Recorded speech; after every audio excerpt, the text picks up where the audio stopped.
descansando no perdão eterno de Cristo. Que maravilha, né? Nosso versículo inicial está na carta do apóstolo Paulo aos Colossenses, capítulo 2, verso 13. Quando vocês estavam mortos em pecados e na incircuncisão da sua carne, Deus os vivificou juntamente com Cristo.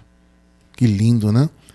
Ele nos perdoou todas as transgressões. Glória a Deus. Todos os pecados, né?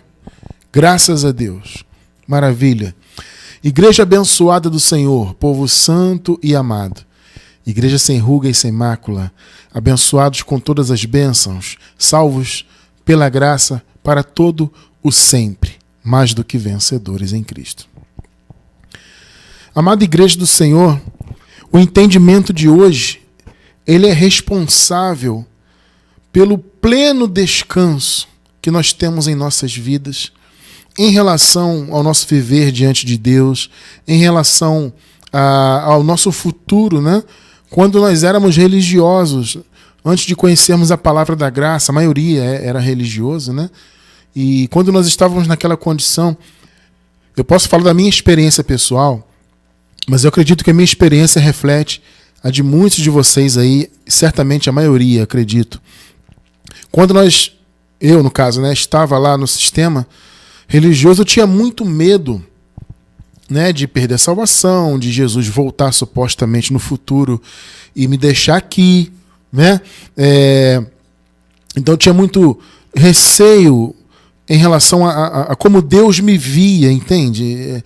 Eu tinha aquele pensamento, né, de um Deus sempre aborrecido, sempre disposto a pesar a mão, né? O sistema, a igreja, quer dizer, a denominação, né, a qual eu pertencia ali naquela época, pentecostal principalmente, usava muito esse expediente, esse tipo de frase, né? Ó, Deus vai pesar a mão, Deus não sei o quê, fogo consumidor.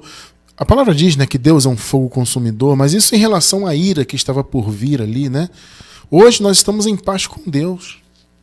Entende? Vocês entendem isso? Eu tinha esses medos porque eu não entendia o conceito de estar em paz com Deus. A religião nunca falou isso, apesar de estar na Bíblia. Mas nenhum sistema que eu pertenci falou isso. Olha, amados, nós estamos em paz com Deus. Está na palavra. Eu, no sistema, nunca ouvi isso. Então, o meu pensamento é que eu estava sempre, de alguma forma, em conflito com Deus. Em que sentido? No sentido de que eu era um pecador, né? E como pecador, estava afastado de Deus, então eu tinha que buscar a Deus. Não no sentido de buscar conhecimento, né, que é o nosso ponto aqui, sempre buscar conhecer a palavra, tal, estudar, mas não nesse sentido positivo, mas buscar a Deus num sentido assim como se Ele estivesse muito distante de mim, como se o Espírito não habitasse em mim. Então eu estava sempre buscando e fazia campanha, pastor, passa um óleo aqui para eu receber o Espírito Santo, ou então eu ia para o monte, né, eu ia para subir montanhas e tentar achar Deus lá nas montanhas, e eu sempre via Deus uma realidade muito distante da minha vida, e sempre com medo, sempre, né, como eu falei, Deus com aquelas frases que o sistema falava, né, Deus vai pesar a mão, cuidado com isso, Jesus vai voltar, porque o Satanás, porque isso e aquilo, e a gente vivia sempre naquele conflito interno, você pensando estar servindo a Deus, né, ali no meio do sistema, e eu pelo menos tentava sempre dar o meu melhor, né? Então eu era muito compromissado no sistema, sabe? Mesmo muito novo, eu comecei a minha caminhada como criança, assim, comecei criança, né? A minha mãe se converteu a um sistema pentecostal, eu era criancinha, né? Eu fui batizado católico, criança de colo, mas pouco tempo depois a minha família foi para uma igreja pentecostal, né? E eu fui criado naquele ritmo. E quando cheguei na minha pré-adolescência, por volta dos 12 anos de idade, mais ou menos, né, eu comecei a me entender como gente, como se diz, né? Então, antes eu participava do grupinho das crianças, mas depois eu comecei a me envolver mesmo, sabe? Comecei a pegar responsabilidade, comecei a aprender a tocar instrumentos musicais para poder estar tocando na igreja e tudo mais. Então, eu tinha muito esse envolvimento. E isso ganhou patamares muito maiores quando eu fui para a Igreja Batista, né? Quando, por volta dos meus 15 anos, eu fui para a Igreja Batista, levado por um amigo, né, aquela coisa, amigo de escola, tal, era pentecostal, ele era batista, então ele me convidava, vamos lá ver e tal. E eu fui na época para a Igreja Batista e gostei do ritmo, né? Não tinha tanto aquelas exigências que o sistema pentecostal tinha na época, era uma igreja mais liberal, entre aspas, né? Você vê que o nível de liberalidade era a pessoa poder usar uma bermuda, né? Você vê como é que a coisa era, né? Porque na pentecostal os homens não podiam usar bermuda nem short, ela só andava de calça comprida.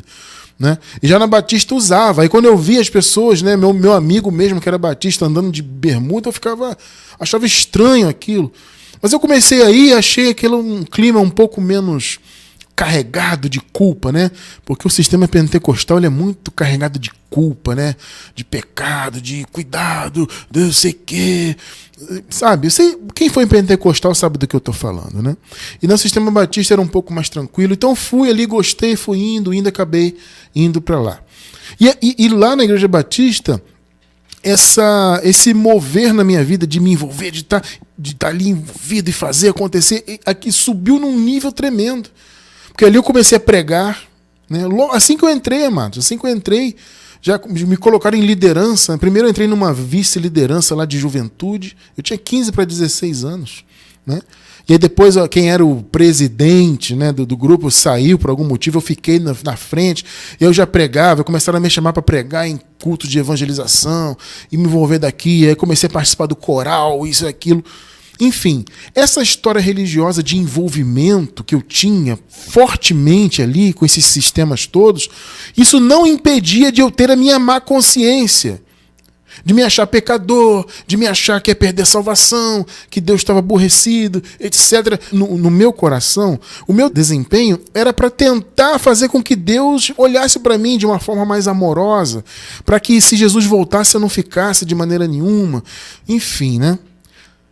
Esse é um pensamento da culpa religiosa. Por quê? Porque eu não entendia que eu já havia nascido submetido a um manto de perdão eterno. No sistema ninguém prega isso e ensina isso. No sistema você ainda é pecador, você ainda pode perder a salvação, você pode, né, Jesus voltar, você vai ficar, e você tem que ficar sempre buscando perdão de Deus. Veja, ninguém é contra que você buscar o perdão de alguém que de repente você magoou, né?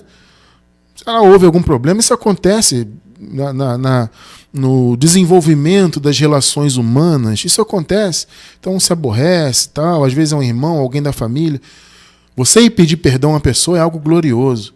Agora, você achar que você tem que buscar o perdão de Deus para pecados, isso é contrário ao Evangelho.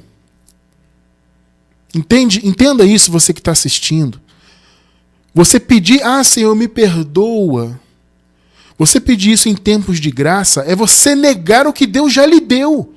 Ele deu para todos os filhos dele, para sempre. Cristiano, que absurdo, mas na Bíblia está escrito lá que João disse que quem não tem pecado é mentiroso, e aquele que tem pecado e confessa o seu pecado, Deus é fiel para perdoar. Olha, mas eu estou falando aqui de Evangelho da Graça, tá? Evangelho da Graça. Eu não vou entrar muito nisso, nós temos estudos sobre isso. Certamente Deus vai colocar no nosso coração para voltarmos a falar desses pontos. Mas aqui, eu quero deixar claro uma coisa para vocês. Eu estou aqui falando do Evangelho revelado ao apóstolo Paulo. Tá? Em algum momento, Paulo, que foi o único apóstolo a ser levado ao paraíso, o único que recebeu a revelação do Cristo ressuscitado, isso é inegável biblicamente. Tá? As pessoas aí da teologia humana, do sistema, eles podem rebolar à vontade para inventar teorias. Mas eles não podem negar que o único apóstolo que recebeu a revelação da graça foi o apóstolo Paulo. Ele foi ao paraíso, percebem isso? E recebeu da boca do justo a revelação para a nova aliança. Eu pergunto para você, meu amado irmão, minha amada irmã, vamos lá. Você vê em algum momento o apóstolo Paulo dizendo que você tem que pedir perdão pelos pecados? Você não vê isso?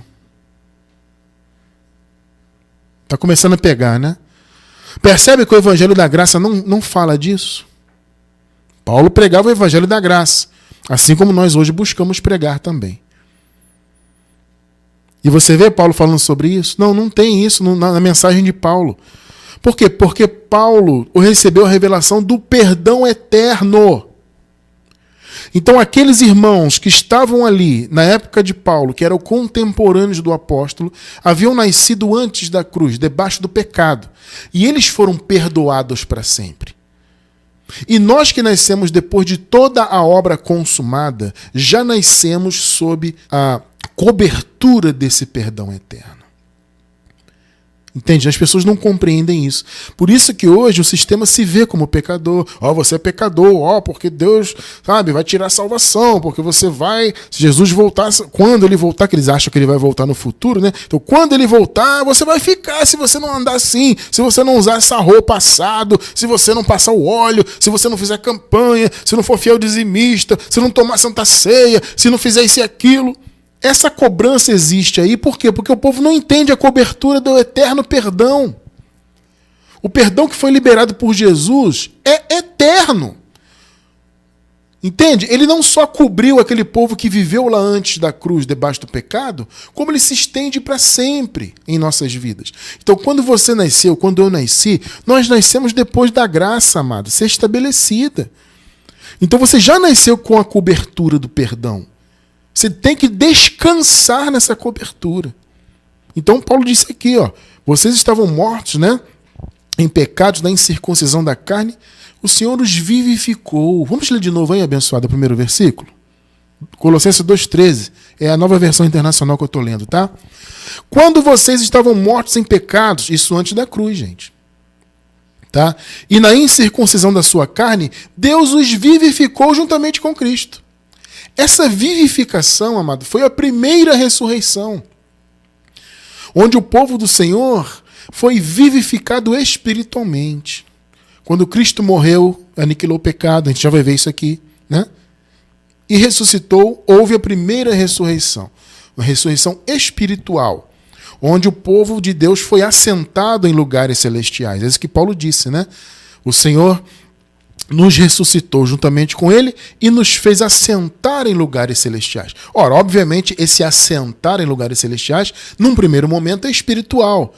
Então, espiritualmente, eles foram conduzidos a se assentarem no paraíso, porque eles estavam mortos espiritualmente. A morte espiritual, eu sempre explico isso aqui, amado. A morte espiritual não é a não existência, porque o espírito ele não deixa de existir. O espírito não morre, senão Deus também morreria, porque Deus é espírito.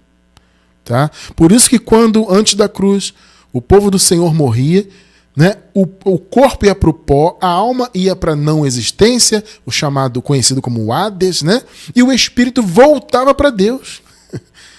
O espírito não morre. Agora, a condição de morte, entre aspas, do espírito, era enquanto ele estava habitando nesse corpo de carne por causa do pecado. Então a morte espiritual nós entendemos como uma inoperância, ou seja, o espírito não atuava. Só que Jesus, ao ressuscitar, ele fez com que o espírito dos filhos de Deus ressuscitasse e os espíritos fossem assentados em lugares celestiais. Isso foi uma preparação, obviamente, para a descida do Espírito Santo.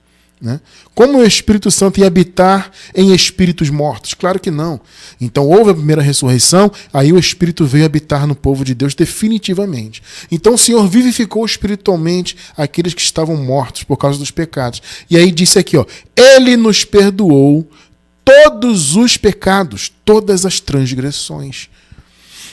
Então aqueles irmãos que estavam submetidos ao pecado, eles foram definitivamente perdoados.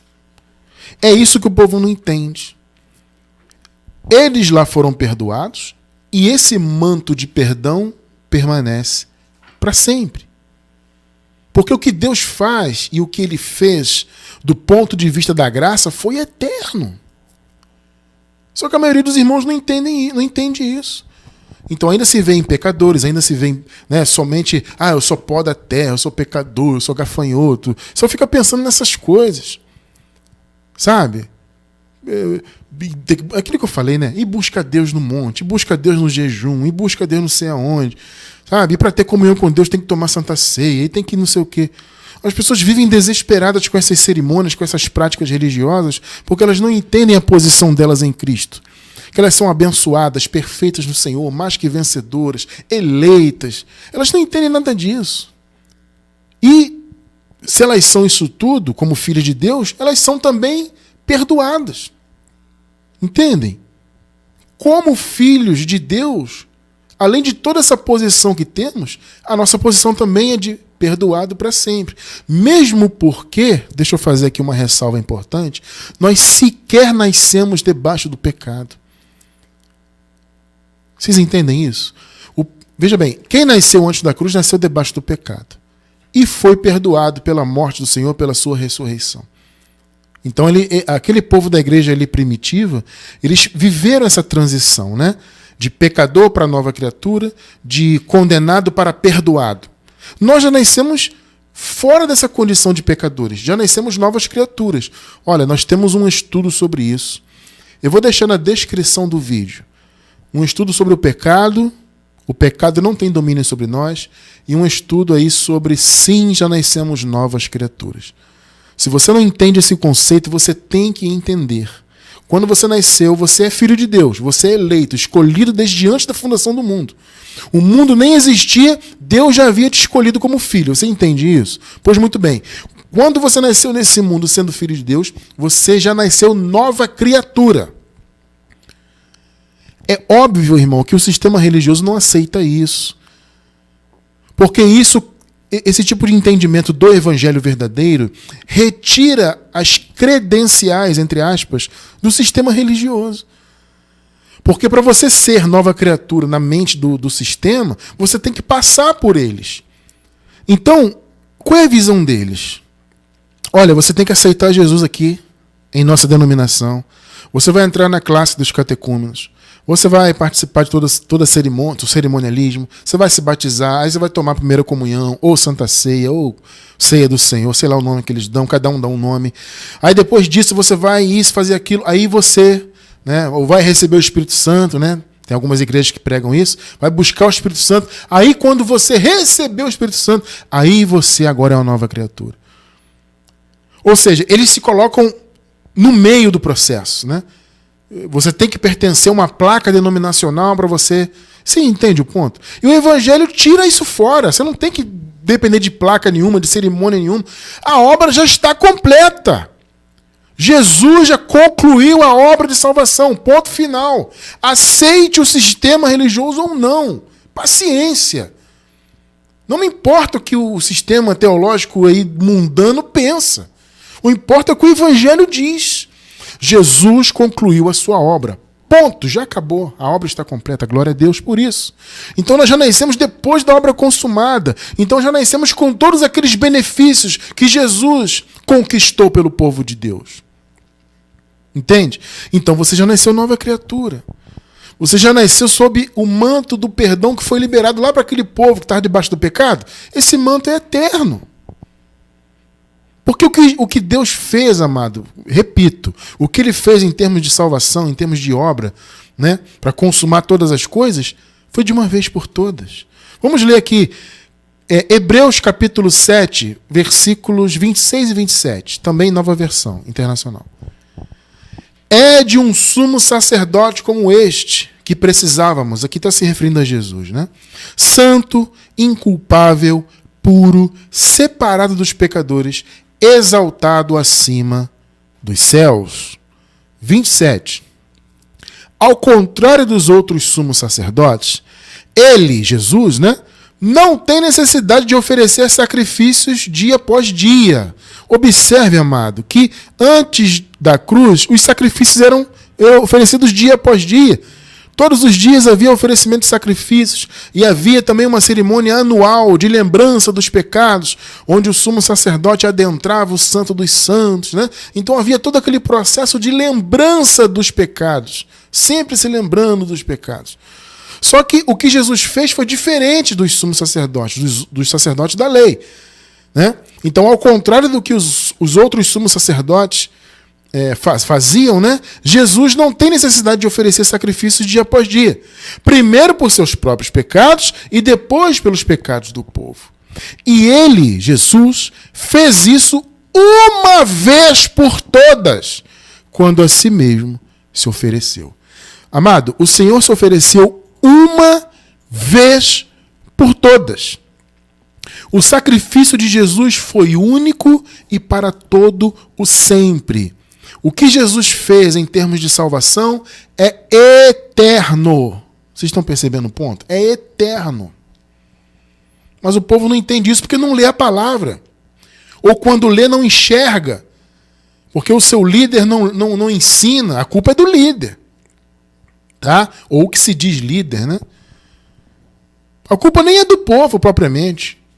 A culpa é da liderança que não ensina a palavra. Está escrito aqui, você acabou de ler comigo. Eu não estou inventando doutrina. Eu não estou reescrevendo a Bíblia. Eu estou lendo o que sempre esteve escrito na Bíblia. De uma vez por todas. Hebreus 10, versículos 9 e 10. Também nova versão internacional. Então acrescentou: aqui estou. Essa aqui é uma frase que está entre aspas, né? É uma frase atribuída a Jesus, tá? Então acrescentou, ou seja, ele disse: estou aqui, vim para fazer a tua vontade. Ele cancela o primeiro. Olha só, amado, presta bem atenção nisso aqui. Ele cancela o primeiro para estabelecer o segundo. Ô irmão, o que esse texto aqui está falando? Do que ele está falando? Das alianças. Esse manto de pecado, essa cobertura de pecado, de condenação, de morte eterna, etc., de morte, né, da alma e tudo, e morte no sentido geral, esse manto foi até a cruz. Agora, o que o Senhor fez? Observe bem. Ele cancelou o primeiro pacto, está escrito, hein, amado, para estabelecer o segundo. O segundo pacto é a nova aliança, é a graça eterna. Aí veja só o que o texto diz. Pelo cumprimento dessa vontade, que vontade? O cancelamento do primeiro para o estabelecimento do segundo. Foi por isso, percebeu? Que fomos santificados. Pelo cumprimento dessa vontade, ou seja, o fato de o primeiro ter sido cancelado e estabelecido o segundo, fomos santificados por meio do sacrifício do corpo de Jesus Cristo, oferecido uma vez por todas. Mais uma vez aí, né? Jesus morreu uma vez por todas. Já não resta sacrifícios por pecados. Vocês estão percebendo? Foi feito para sempre. Então, quando Jesus morreu, ele aniquilou o pecado de uma vez por todas. E deixa eu explicar uma coisa para os abençoados irmãos. Sempre que a gente fala em aniquilar pecado, essa coisa toda, as pessoas perguntam assim: mas irmão Cristiano, ele aniquilou o pecado de Adão? Ou foram todos os pecados dos homens? E os pecados modernos, que as pessoas dizem, né? Mas os pecados... Amado, olha só. O pecado de Adão, vamos fazer uma metáfora aqui. O pecado original, ele foi o responsável por todos os outros pecados, obviamente. O que tornou todos os homens pecadores antes da cruz foi o pecado original. Então, o pecado original, metaforicamente, vamos dizer, ele é ou foi a raiz. Vocês estão entendendo? Jesus aniquilou o pecado que contaminou a criação, né? Ou seja, Jesus aniquilou a raiz de tudo. Quando você aniquila a raiz de uma árvore, o que acontece com a árvore? Ela morre, ela acaba. Está entendendo o ponto? Então, quando diz que aniquilou o pecado, se referindo ao pecado original que contaminou, ou seja, a obra de Adão, né? Jesus aniquilou a obra de Adão, que contaminou e desgraçou toda a criação. Jesus aniquilou o pecado, ele aniquilou a raiz de tudo. Se a raiz foi destruída, a árvore também foi. Ou seja, toda a consequência que veio daquele pecado acabou do ponto de vista espiritual. Entende? Então, o pecado e os pecados foram aniquilados. Percebe? É bom deixar claro isso. Mais uma vez, eu vou repetir para ficar bem claro. Quando você destrói a raiz de uma árvore, você destrói a árvore toda. O pecado original que desgraçou a criação foi a raiz de tudo. Jesus aniquilou o pecado e, consequentemente, aniquilou todos os pecados, né? Todas as obras, mas que, por meio da lei, eram atribuídas, foram aniquiladas. Vocês estão entendendo o ponto? E toda a obra da carne, porque carne é Adão, né? Então toda a obra da carne também foi aniquilada do ponto de vista da condenação. Veja bem, deixa eu explicar mais uma coisa. Quando se fala em aniquilar o pecado, as pessoas também confundem muito esse ponto, né? Porque elas pensam assim, Cristiano Francis, como é que o Senhor aniquilou o pecado se as pessoas seguem pecando? Você vê as pessoas fazendo obras más, as pessoas praticam mal aqui, praticam mal ali. Gente, entenda uma coisa. As pessoas sempre levam a palavra pecado no sentido como sinônimo de uma obra má. Veja bem, quando se diz aniquilou o pecado, o sinônimo de pecado é condenação. Então, uma vez nós estávamos falando sobre isso, eu até conversando com um irmão, eu falei, irmão, está escrito aqui, ó, eis o Cordeiro de Deus, que João Batista falou de Jesus, né? Eis o Cordeiro de Deus que tira o pecado do mundo. Está aqui, amado. Aí o irmão falou assim, mas Cristiano, como que ele tira o pecado? Você vê as pessoas aí, ó, a pessoa faz isso, faz aquilo. Eu falei, irmão, tirar o pecado é tirar a condenação.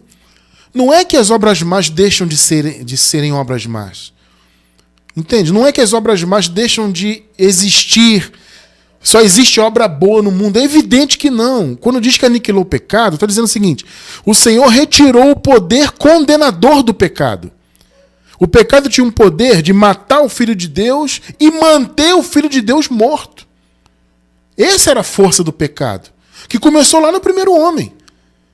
Entende? O Paulo disse que a morte entrou no mundo por um homem, lá pelo primeiro homem. O Senhor deu a lei por meio de Moisés, então, para diagnosticar esse pecado e trazer a condenação. A lei, amado, ela teve vamos dizer assim, um poder jurídico. Porque Deus tinha que julgar os pecados dos homens. Só que para Deus julgar, ele tinha que ter uma legislação. Vocês estão entendendo o ponto? Perceba isso. Então veio para trazer um peso jurídico espiritual e trouxe a morte, né? Confirmou a morte, que já acontecia antes, né? no corpo e, consequentemente, na alma, também para o âmbito espiritual. Por isso que houve a necessidade, primeiro, de uma ressurreição espiritual, em um primeiro momento, chamada de primeira ressurreição. Então, aniquilar o pecado, primeiro, é aniquilar a raiz. O pecado original que originou toda a desgraceira do mundo. Ou seja, Cristiano, então deixou de existir obras más? Não, as obras más continuam e elas seguem sendo más. Porém, elas não têm mais poder de condenar eternamente o Filho de Deus, escolhido desde antes da fundação do mundo. Essa foi a obra de Jesus. Ele retirou a condenação dos filhos de Deus. E aí entra aquilo que Paulo falou. Nenhuma condenação há para os que estão em Cristo Jesus. Quem está em Cristo é quem é filho, escolhido antes do mundo ser mundo. Eu espero que tenha ficado bem claro isso aí, né? Hebreus 9:26, Nova Versão Internacional. Se assim fosse, ou seja, se fosse como era na lei, né? Cristo precisaria sofrer muitas vezes, desde o começo do mundo. Mas agora, ele apareceu uma vez por todas. Olha aí, mais uma vez essa expressão, né? Uma vez por todas, no fim dos tempos. Olha aí, ó. O fim dos tempos, né? Na consumação dos séculos, como diz outras versões, você vê que o fim dos tempos foi naquela época. Mas agora ele apareceu uma vez por todas no fim dos tempos para aniquilar o pecado. Gente, esse versículo é clássico da graça. Esse versículo é incontestável. Para aniquilar o pecado mediante o sacrifício de si mesmo. Aniquilar aqui vem do grego atetesis, significa anular, cancelar. Não está mais em vigor, está obsoleto. Vocês entendem isso? Estão entendendo o ponto? Então não é que as obras más deixaram de existir. Não é isso. O Senhor aniquilou o pecado, ou seja, ele retirou o poder do pecado de matar o Filho de Deus, de condenar o Filho de Deus. Isso é ateteses. Ou seja, não está mais em vigor o poder jurídico, entre aspas, do pecado de matar, de levar a alma do Filho de Deus para a não existência. Entende? O pecado não tem mais esse poder. Esse é o ponto. Então, se aniquilou o pecado, quando João disse, esse é o Cordeiro de Deus que tira o pecado, é o que? Tira a condenação. Tira o poder do pecado de matar, o poder da morte. Entende? Que era do velho homem. Porque o velho homem que trouxe a morte. O império da morte era do velho homem. A morte entrou por ele. Depois veio a lei para trazer peso jurídico, né? E trazer a morte e também morte espiritual. Então foi uma destruição plena.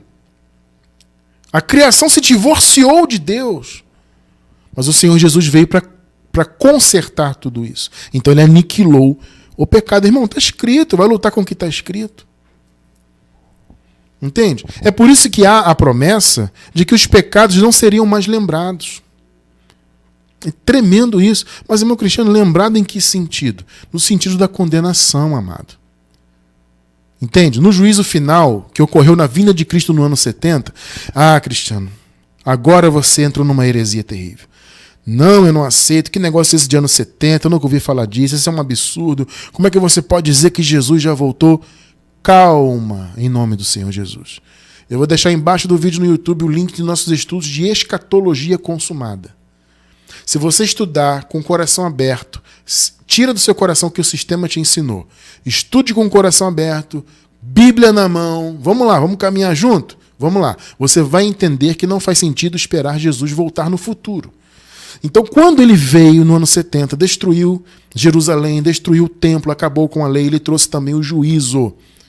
Entende? O juízo de salvação, onde uns ressuscitaram para a aniquilação eterna, para receberem o juízo, né? Para receberem a condenação, e outros ressuscitaram para a glória eterna. Isso não está lá em Daniel? Que uns ressuscitariam para a vergonha, para a aniquilação, né? E para a danação, e outros ressuscitariam para a glória. Foi o que aconteceu no ano 70. Entende? O que era da salvação ressuscitou para a glória. O que era da perdição ressuscitou para ser sentenciado. E deixou de ser para sempre. Foi banido da face do Senhor. Como Paulo disse, né? Banido da face do Senhor.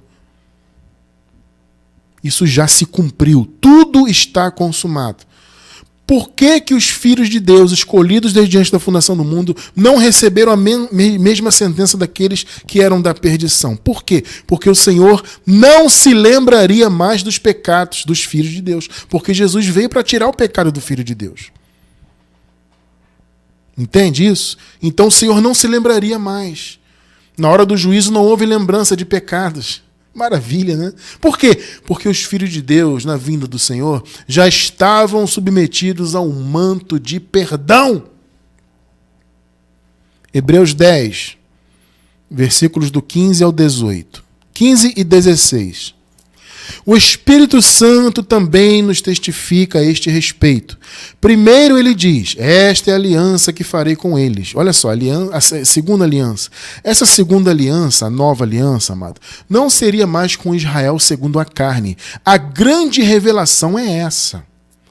A primeira aliança foi feita com Israel segundo a carne, descendente de Abraão do ponto de vista do sangue. A nova aliança foi feita com Israel celestial. Tá? Não tem relação com sangue. O Espírito Santo também nos testifica a esse respeito. Primeiro ele diz, esta aliança que farei com eles, depois daqueles dias, diz o Senhor, porei as minhas leis em seus corações. Isso é o quê? Isso é a direção do Espírito em seu coração. Tá? E os escreverei em suas mentes. Olha que coisa linda. Sabe o que é isso, amado? É a direção do Espírito. O que Paulo disse? O Filho de Deus é guiado pelo Espírito. O que mais Paulo disse? Os que são guiados pelo Espírito não estão debaixo da lei. Não foi o que Paulo disse? Porque a lei foi o primeiro pacto. Mas como nós vimos agora há pouco, o primeiro pacto foi retirado para estabelecer o segundo. O segundo foi com Israel celestial, onde as leis não seriam mais colocadas na pedra, mas no coração do povo. Amado, o que foi colocado dentro do povo de Deus? Pensa aí, é só você raciocinar. O Espírito Santo. O próprio Deus se estendeu para habitar dentro dos seus filhos. porei as minhas leis no coração dos meus filhos. Não é mais na pedra. Não é gravado com letra em pedra. É a lei no coração. É o meu espírito guiando os meus filhos. Isso é o novo pacto. Percebeu? 17 e 18. E acrescenta: dos seus pecados e iniquidades não me lembrarei mais. Por isso os filhos de Deus puderam viver para sempre, ressuscitaram para a glória. Os que estavam em condição de morte, de não existência, ressuscitaram como Daniel havia profetizado, para a glória. E os pecados deles não foram lembrados. Por quê? Porque o Senhor aniquilou o pecado.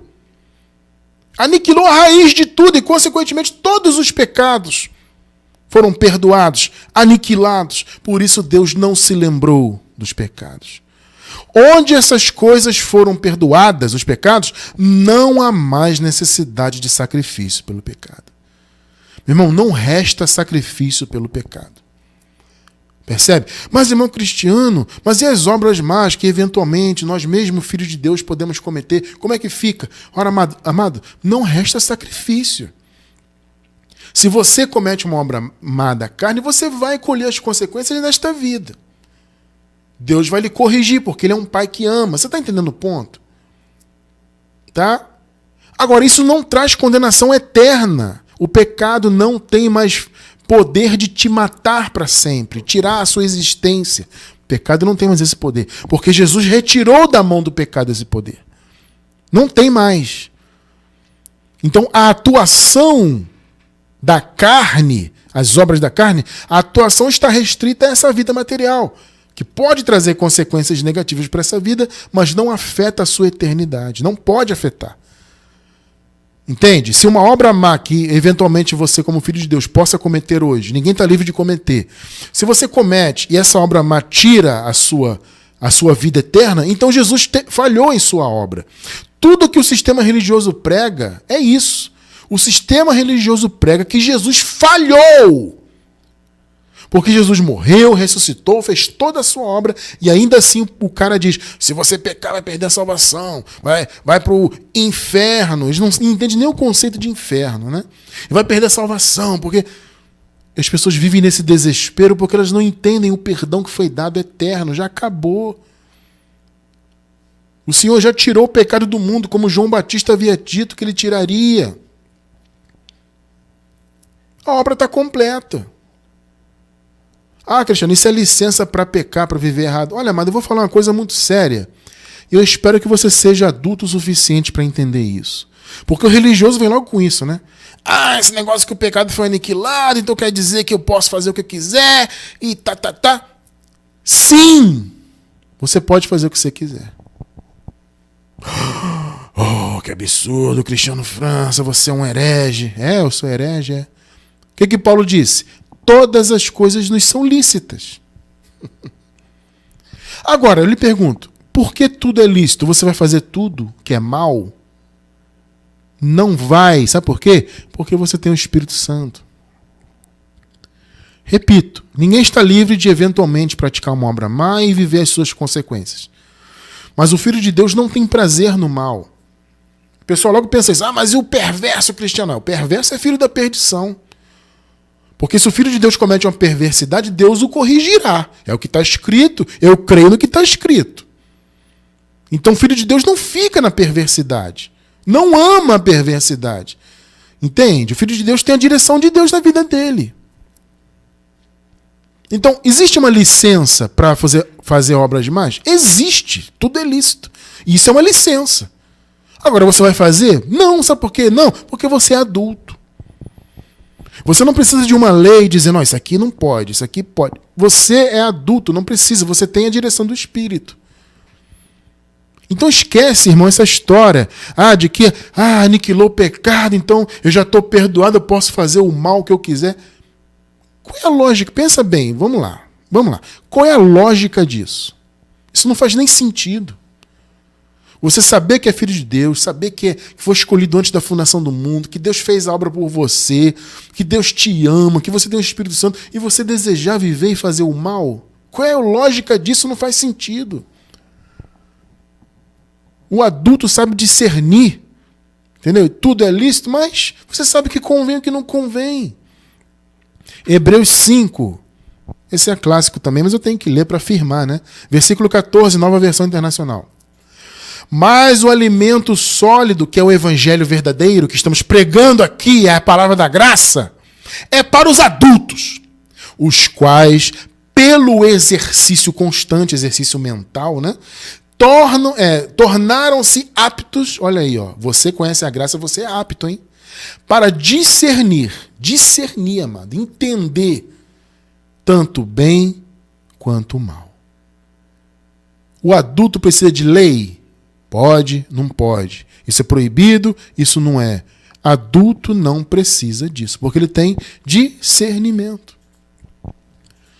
Então, abençoados, nós descansamos no perdão que o Senhor estabeleceu na cruz e na sua ressurreição, porque é um perdão eterno.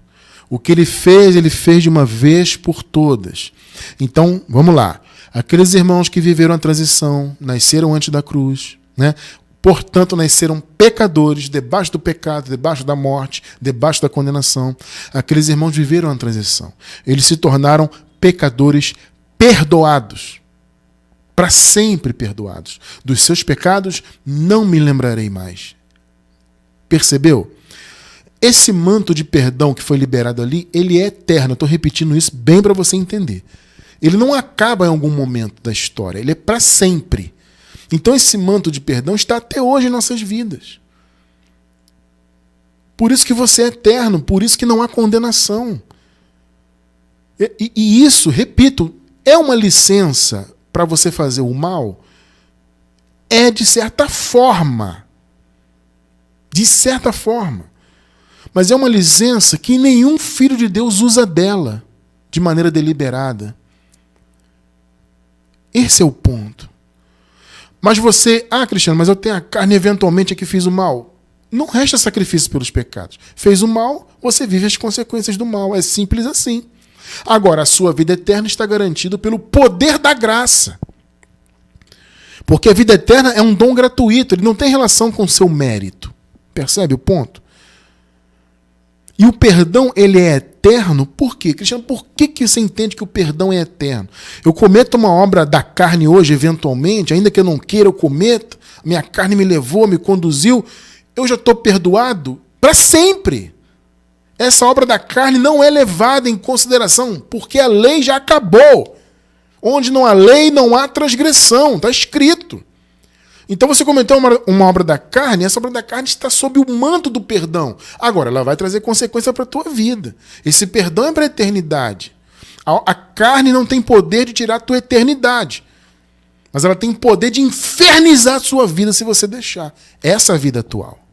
Agora, por que entendemos que o perdão é eterno? Por quê? Porque Jesus cancelou os responsáveis pelas dívidas. Jesus cancelou as dívidas. Vamos ver? Os elementos que traziam a condenação foram aniquilados. Primeiro, velho homem. Romanos 6, versículo 6. Outro clássico maravilhoso. Sabendo isto, que o homem velho homem, né? Foi crucificado com ele. Amado, o velho homem de todos os filhos de Deus. Isso não tem a ver com ser judeu, ser gentio. Pelo amor de Deus, tá? Paulo disse que todos pecaram e careciam da glória de Deus. Todos inclui todas as etnias. Todos são todos. Todos os filhos, tá? De todas as etnias. Tá bom? Sabendo isto, que o nosso velho homem foi crucificado com ele. Então, o velho homem morreu com ele. Dos filhos de Deus. Tá? Para que o corpo do pecado fosse desfeito. Olha aí, amado. Desfeito. A obra de Jesus desfez o corpo do pecado, a fim de não servirmos mais ao pecado. Ou seja, o pecado não tem domínio mais de condenação. Nesse contexto aqui, Paulo fala isso no versículo 14, né? O pecado não tem domínio sobre vós, porque vós não estáis debaixo da lei, mas debaixo da graça. Então o pecado deixou de ter o domínio, deixou de dominar, deixou de condenar, deixou de ter poder de matar a alma dos filhos de Deus, porque o pecado foi aniquilado. destruído. Glória a Deus por isso. O velho homem morreu na cruz. Quando Jesus morreu, o velho homem de todos os filhos de Deus, de todos os tempos, de todas as eras, morreu com Jesus. E ele desfez, então, o velho homem, percebe? Então, o velho homem, junto com a lei, era responsável pela condenação. Então, Jesus cancelou o velho homem e também a lei. Colossenses 2, versículos do 11 ao 14, nova versão internacional. Nele também foram circuncidados. Olha que palavra linda, amado. Vejam só isso aqui. Não com uma circuncisão feita por mãos humanas, que é aquela circuncisão da lei, no prepúcio do homem, né? Mas a circuncisão feita por Cristo, que é o quê? Que é o despojar do corpo da carne. O que foi a circuncisão que Jesus fez? Foi nos despojar da nossa carne. Entende? Foi separar o Filho de Deus da carne. Isso é a verdadeira circuncisão. Não foi a circuncisão feita mecanicamente, somente no homem, te retirando o prepúcio. Não é isso. A circuncisão de Cristo foi em todos, homens, mulheres, todos os filhos de Deus, de todas as etnias. Foi o despojar do corpo da carne. Versículo 12. Isso aconteceu quando vocês foram sepultados com ele no batismo. Irmão Cristiano, quando foi o batismo? Quando eu me batizei na Igreja Católica? Quando eu me batizei na Igreja Assembleia? Na Universal? Na Batista? Não, o batismo foi na cruz. Ah, que absurdo você... Não, absurdo não. Leia Romanos 6, versículos 3 e 4. Especialmente o versículo 3. Para você ver onde foi o verdadeiro batismo. Isso aconteceu quando vocês foram sepultados com ele no batismo. Onde foi? Foi na cruz a morte. E com ele foram ressuscitados mediante a fé no poder que o ressuscitou dentre os mortos. Versículo 13. Quando vocês estavam mortos em pecados e na incircuncisão da sua carne, está vendo que aqui está incluído os gentios, né? Que eram incircuncisos, estavam também mortos pelos pecados antes da cruz, Deus os vivificou juntamente com Cristo. Ele nos perdoou todas as transgressões. Agora veja o 14, a revelação maior está aqui. E cancelou a escrita de dívida. Pegou? Percebeu porque o perdão é eterno? Porque o Senhor cancelou a escrita de dívida, que consistia em ordenanças. Amado, Paulo está falando de quê? Ele está falando da lei. E que nos era contrária. Ele a removeu, pregando-a na cruz. Amado, o Senhor removeu o escrito de dívida. O perdão é eterno, por quê? Porque o Senhor cancelou os responsáveis pela dívida, o velho homem e a lei. E está muito claro aqui, preto no branco. Cancelou a escrita de dívida. Então, havia uma dívida que a carne imputou, lá no primeiro pecado, né, do homem, e que contaminou a criação, desgraçou a criação, separou os filhos de Deus, a criação do seu Criador. E a lei veio, né, para trazer um peso jurídico para isso, trazer morte espiritual. Como eu sempre digo, eles trabalhavam juntos, entre aspas, né, para condenar. Então havia a escrita de dívida. O que Jesus fez? Ele morreu, matou o velho homem e cancelou a escrita de dívidas que consistia em ordenanças. Acabou. Se não há dívida, não há o que pagar. Já foi pago. Por isso que o perdão é eterno. Se você tem um extrato de dívida no banco, você tem que pagar, né? Então, eu fiz lá um empréstimo, todo mês eu pago X. Agora, se alguém vai lá e retira o extrato da dívida, acabou, paguei. Acabou. E é eterno. Por quê? Porque ele fez de uma vez por todas. Ponto final. Então, nós estamos descansando no perdão eterno de Jesus Cristo. O perdão que ele liberou para aqueles irmãos que estavam lá debaixo do pecado, né? Os retirou da condição de morte, condenação, né? Os transformou em novas criaturas. Nós já nascemos com toda essa bênção liberada.